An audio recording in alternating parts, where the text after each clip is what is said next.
आज की बड़ी खबर डायरेक्ट नहीं, लेकिन मुलाकात तो हो गई है, यानी मैसेजेस पहुंच गए हैं।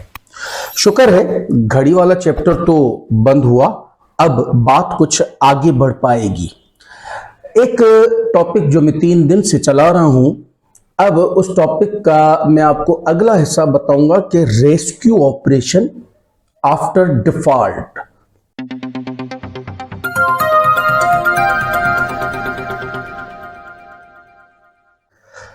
अस्सलाम वालेकुम, वेलकम टू ऑपरेशन तज्जिया विद शारिक मकबूल। आज 19 नवंबर 2022 है, हफ्ते का दिन है। आपको हम एक दफ़ा फिर वेलकम करते हैं हमारे फेसबुक और यूट्यूब चैनल पर। कल हमारे डार दी डार्लिंग यानी इसहाक डार साहब ने सदर पाकिस्तान से मुलाकात की है प्रेसिडेंट हाउस में। ये मुलाकात बज़ाहिर तो वज़ीर ख़ज़ाना और सदर पाकिस्तान के बीच में नज़र आती है, लेकिन इसमें ये मुलाकात एक इनडायरेक्ट मुलाकात कही जा रही है या रिपोर्ट की जा रही है कि डार साहब नवाज शरीफ के जो कि इंतहाई करीबी और एतबार वाले बंदे हैं, वो नवाज शरीफ का कुछ ख़ास मैसेज इमरान खान के लिए आरिफ अलवी तक पहुंचाने गए थे और आरिफ अलवी साहब ने वो मैसेज इमरान खान को दिया और फिर जो भी जवाब आया इसी तरह वो डार दी डार्लिंग को दिया गया और वो नवाज शरीफ तक पहुंचा। ये एक तरह की इनडायरेक्ट मुलाकात कही जा रही है, जो कि लिटरली मैं बताऊं कि ये एक आज की बड़ी डेवलपमेंट है और इस डेवलपमेंट के नतीजे में बहुत अच्छे असरात पड़ने वाले हैं। उनके बारे में इतना जिक्र करना शायद मुनासिब ना होगा इस वीलॉग में, क्योंकि इसमें अगर हम देखते हैं कि दो पॉलिटिकल प्लेयर्स आपस में एक डील बनाते हैं तो ये एक अच्छा साइन होता है किसी भी मुल्क की सियासत के लिए against any other non political party. क्योंकि पॉलिटिकल पार्टी जो होती है या पॉलिटिकल प्लेयर्स जो होते हैं वो ज़्यादा बेहतर कर सकते हैं एक मुल्क के लिए rather than any non political players. दूसरी खबर की तरफ आएंगे कि अल्लाह अल्लाह करके कुफर टूटा और ये घड़ी वाला जो चैप्टर है रात गए देर से बंद हो गया। ताहिर इमरान मियाँ साहब ने एक रिपोर्ट जारी की है जिसमें इस मामले का तो उन्होंने तिया पांचा ही कर दिया है। अब इस रिपोर्ट को थोड़ा सा हम देखते हैं तो जनाब बात तो शुरू यहाँ से होती है कि स्टोरी राइटर यानी जिसने भी ये सारा गेम रचा है और स्टोरी राइट की है, उन्होंने सबसे पहले चेक किया कि फराह शहजादी, जिसको कि आमतौर पर आप लोग फराह गोगी के नाम से जानते हैं, फराह शहजादी साहिबा किस वक्त में दुबई में थे और क्या उसी वक्त में ये उमर फारूक ज़हूर साहब भी दुबई में थे। तो उन्होंने जब ये पूरे डॉक्यूमेंट्स निकाले तो उनको पता ये चला कि 2019 के अप्रैल में फराह शहजादी साहिबा भी दुबई में थी और उमर फारूक ज़हूर साहब भी दुबई में थे। इसीलिए स्क्रिप्ट राइटिंग में उनके लिए कुछ आसानी हुई और उन्होंने स्क्रिप्ट लिखा कि अप्रैल 2019 में ये दोनों वहाँ पे मिले और घड़ी का सौदा किया। जबकि 2019 में थोड़ा सा डॉक्यूमेंट्स देखने में इनसे यानी स्टोरी राइटर साहब से थोड़ी सी मिस्टेक हुई है, क्योंकि 2019 में इत्तेहाद एयरवेज से फराह शहजादी साहिबा अबू धाबी पहुंची थी। अमूमन ये होता है कि अबू धाबी जो भी जाते हैं वो वहाँ से दुबई जाते हैं, लेकिन उन्होंने डॉक्यूमेंट्स नहीं देखे क्योंकि वो कनेक्टिंग फ़्लाइट थी यूएसए के लिए और वो उन्होंने अबू धाबी से ही कनेक्टिंग फ़्लाइट ले ली थी यूएसए की और वो यूएसए चली गई थी, वो तो वहाँ रुकी नहीं थी। फिर यूएसए इमिग्रेशन डिपार्टमेंट से भी ये पता चला है कि उनकी एंट्री हुई है वहाँ यूएसए में और उसके बाद 20 अप्रैल को ये फराह शहजादी साहिबा वापस पाकिस्तान आ गई। फिर पाकिस्तानी इमिग्रेशन रिकॉर्ड्स के मुताबिक वो 2019 पूरा और फिर 2020 उन्होंने कोई इंटरनेशनल ट्रैवल किया ही नहीं था। अब ये बात है तकरीबन 3 अप्रैल 2019 की, जबकि वो इत्तेहाद एयरवेज से अबू धाबी यानी वाया अबू धाबी यूएसए गई थी और फिर इत्तेहाद एयर से वाया अबू धाबी वो वापसी पाकिस्तान आई। यहाँ पे हो गई मिस्टेक और ये सारे डॉक्यूमेंट्स जो हैं वो इमरान मियाँ साहब ने रिलीज़ भी कर दिए हैं इस पूरी स्टोरी के साथ। क्या अब वो जो शाहजेब खानज़ादा साहब हैं जियो पे, क्या वो एक्सक्यूज़ करेंगे, माफ़ी करेंगे? नहीं, ये कहानी तो अब ख़त्म। इस कहानी का हो गया धड़म तख्ता, टाटा, बाय बाय, अब बिल्कुल ख़त्म। अब कुछ नई कहानी लाओ, जैसे कि ये रोज़ एक नया प्रोपेगेंडा इस वक्त रिलीज़ कर रहे हैं इमरान खान के ख़िलाफ़। थोड़ा सा आपको मैं दो व्हाट्सएप मैसेजेस दिखा देता हूँ जो कि हैं मीर इब्राहिम, मरियम नवाज़ और शाहजेब खानज़ादा के बीच में। इसमें मरियम नवाज साहिबा जंग के लंदन एडिशन में खबर ना लगने पर गुस्सा हैं और जियो को तहफ़्फ़ुज़ की यकीन दहानी भी करा रही हैं। और ये मैसेजेस इस वक्त आप बिल्कुल बखूबी देख सकते हैं और पढ़ भी सकते हैं। बात करेंगे rescue operation after the default. खुदा न खास्ता अगर पाकिस्तान डिफ़ॉल्ट कर जाता है तो क्या रेस्क्यू ऑपरेशन होगा पाकिस्तान में, और क्या ये लोग यानी इंटरनेशनल जो लॉबीज़ हैं पाकिस्तान के ख़िलाफ़ वो क्या करेंगी? आप बहुत गौर से सुनिएगा क्योंकि इसमें बहुत कुछ कंप्रोमाइज़ करना पड़ रहा है। जैसा कि इमरान खान ने तकरीबन 1 महीने के बाद अदम एतमाद के वोट के बाद जो उनकी हुकूमत गिरी, उसके 1 महीने के बाद इंटरव्यू में कहा था कि खुदा न खास्ता पाकिस्तान के 3 हिस्से हो सकते हैं और एटमी असासे तक कंप्रोमाइज़ किए जा सकते हैं। अब ज़ाहिर बात है इस दौड़ में सबसे आगे हैं हमारे अमेरिका बहादुर, जो कि बड़े अरसे से पाकिस्तान से अपनी डिमांड्स मनवाने के चक्कर में है। और शायद जहाँ तक एक अंदेशा दिखाया जा रहा है सारे जय्यद सहाफ़ियों की तरफ से कि आरसीओ भी उसी चक्कर की एक कड़ी थी जो कि सक्सेसफुल हुई, और अब असल गेम जो है वो सामने आ रहा है। देखें, यूएसए या इंडिया तो हमेशा यही चाहेंगे कि पाकिस्तान डिस्टेबलाइज हो, और ये चाहना उनका बनता भी है। इवन हम भी चाहते हैं कि फ़लाँ डिस्टेबलाइज हो, फ़लाँ डिस्टेबलाइज हो, ताकि हम तरक्की कर सकें।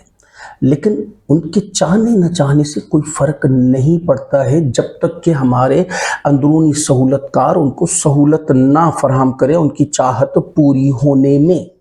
और यही एक बेसिक रीज़न इमरान खान इतने दिनों से यानी जब से हुकूमत से उतरे हैं वो यही एक रीज़न बार बार आपको बता रहे हैं कि ये सहूलतगारी अंदर से दी गई है। और लास्ट मैसेज भी अगर आपको याद हो जिस पे कि इस वक्त नून लीग और नून लीग के वजीफ़ों पे पलने वाले जो सहाफ़ी हैं वो कितना शोर उठा रहे हैं कि इमरान खान ने अमेरिका के साइफ़र वाले मामले से पीछे हटने यानी उसको बोला कि ये अब मेरे पीछे रह गया, मैं इससे आगे निकल गया हूँ, लीजिए जनाब। वो यहाँ से भी यू टर्न ले गए, उन्होंने यू टर्न नहीं लिया। उन्होंने यही कहा उसमें भी कि इस बात पे कि अमेरिका ने मुदाखलत की है पाकिस्तान में, मुझे अमेरिका से गिला नहीं है, गिला तो अपने अंदरूनी लोगों से है, अंदरूनी सहूलतकारों से है।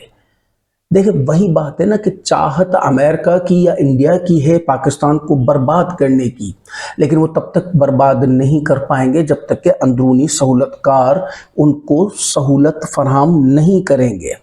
अब आते हैं थोड़ा डिमांड्स के ऊपर कि अगर खुदा न ख्वास्ता अगर पाकिस्तान डिफ़ॉल्ट कर जाता है तो उसको रिलीफ पैकेज देने के लिए अमेरिका बहादुर या ये बाहरी ताकतें डिमांड्स क्या क्या करेंगी।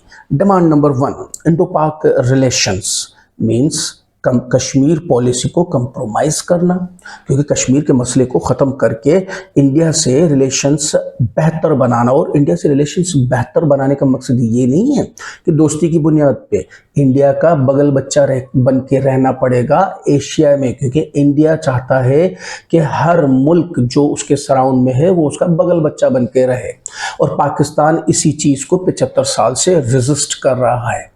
और अमेरिका अब ये चाहता है, अमेरिका बहादुर, कि हम पाकिस्तान अब इंडिया का बगल बच्चा बन के रहें, और ये उनकी एक देरीना ख्वाहिश है।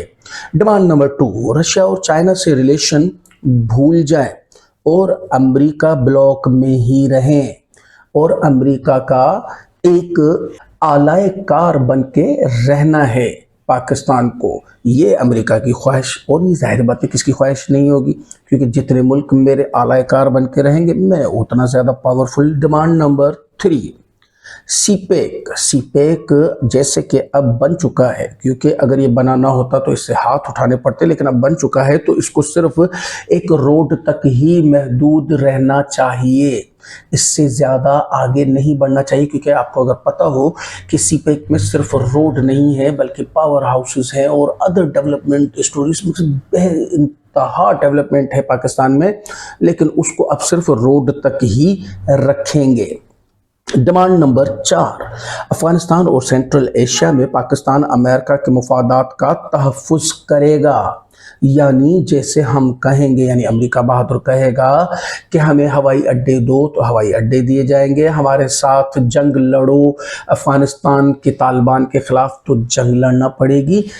क्योंकि अमेरिका के मुफादात हैं क्या? अमेरिका सेंट्रल एशिया में हर उस मुल्क पे कब्ज़ा करना चाहता है जहाँ पे मिनरल्स हैं, बेइंतहा मादनियात हैं, और बेइंतहा मादनियात इस वक्त अफ़गानिस्तान में हैं और फिर पाकिस्तान के बलूचिस्तान में हैं, और वो इन्हीं चीज़ों पे कब्ज़ा करना चाहता है। अमेरिका हमेशा उन चीज़ों पे कब्ज़ा करना चाहता है जो कि फ्यूचर में उसके लिए फ़ायदेमंद होंगी। डिमांड नंबर 5, इसराइल को तस्लीम करना। ये बात तो तकरीबन 100 साल से चल रही है, लेकिन ठीक है, पाकिस्तान को आज़ाद हुए 75 साल हुए हैं और इस बात को इमरान खान कभी नहीं मानेंगे अनलेस अनटिल कि इसराइल फ़लस्तीनियों को अपना हक नहीं देते, तब तक ये बात इमरान खान तो नहीं मानेंगे। हाँ ठीक है, ये हुकूमतें मान सकती है, और वैसे भी पाकिस्तान में अगर हम देखते हैं पिछले 20 से 25 साल में बहुत ताकतवर शख्सियात अब इस हक में हैं कि इसराइल को तस्लीम किया जाए। डिमांड नंबर 6, ये सबसे बड़ी डिमांड है और ख़तरनाक भी है कि पाकिस्तान अपना एटम बॉम्ब सरेंडर कर दे, यानी एटमी टोटल प्रोग्राम जो है वो सरेंडर कर दे और ख़त्म कर दे। और पाकिस्तान को यही कहा जाएगा कि अब आपको लड़ना किससे है? जब इंडिया से आपके ताल्लुकात बेहतर हो गए, इसराइल को आप तस्लीम कर चुके, अब आपको लड़ना किसी से नहीं है, तो एटमी प्रोग्राम का करेंगे क्या? ये भी आप सरेंडर कर दें। ये तो खैर अमेरिका की या पूरी दुनिया की बहुत देरीना डिमांड है, क्योंकि इस्लामी ममालिक में वाहिद एक पाकिस्तानी मुल्क है जिसके पास एटम बम है। ठीक है, हम इकोनॉमिकल कमज़ोर सही, लेकिन इस बात में हम ज़्यादा ताकतवर है और ये ताकत दुनिया को खलती है। डिमांड नंबर 7 और सबसे आखिरी डिमांड वो ये है कि आपकी नस्लें बर्बाद करना। कैसे? आइए आपको बताते हैं कि आपका निसाब चेंज कर दिया जाए, एजुकेशन चेंज कर दी जाए, तो जो 10 से 15 साल के बाद नस्ल आगे आएगी और अब वो मुल्क को संभालने जैसी होगी, तो वो ऑलरेडी अमेरिकन या जो इस्लाम खिलाफ लॉबी है उनके माइंड सेट पर चलेगी, और फिर उनको शायद ये इतना कुछ करना भी नहीं पड़ेगा जो इस वक्त अमेरिका बहादुर या दुनिया हमारे खिलाफ कर रही है। इस बात को सबसे अहमियत दी जाएगी मेरी नज़र में, क्योंकि मेरा हमेशा ये मानना है कि पाकिस्तान को अगर सुधारना है तो it will take more than 15 to 20 years. आज अगर हम निसाब में चेंजिंग करते हैं, यानी अपने मुताबिक, मैं उनके मुताबिक की बात नहीं कर रहा हूँ, लेकिन अपने मुताबिक अगर हम आज निसाब में चेंजिंग करते हैं और निसाब को एक इंतहाई बेहतरीन शक्ल में ले आते हैं, तो उसके बाद जो हमारी आने वाली नस्ल है वो बेहतरीन नस्ल आएगी और वो पाकिस्तान को संभालने में जो मेमार का किरदार है वो अदा करेगी। निसाब पे मेरी एक रिसर्च रिपोर्ट है जो कि तैयार हो रही है और वो अनकरीब रिलीज़ होने वाली है, आप उसको ज़रूर देखिएगा।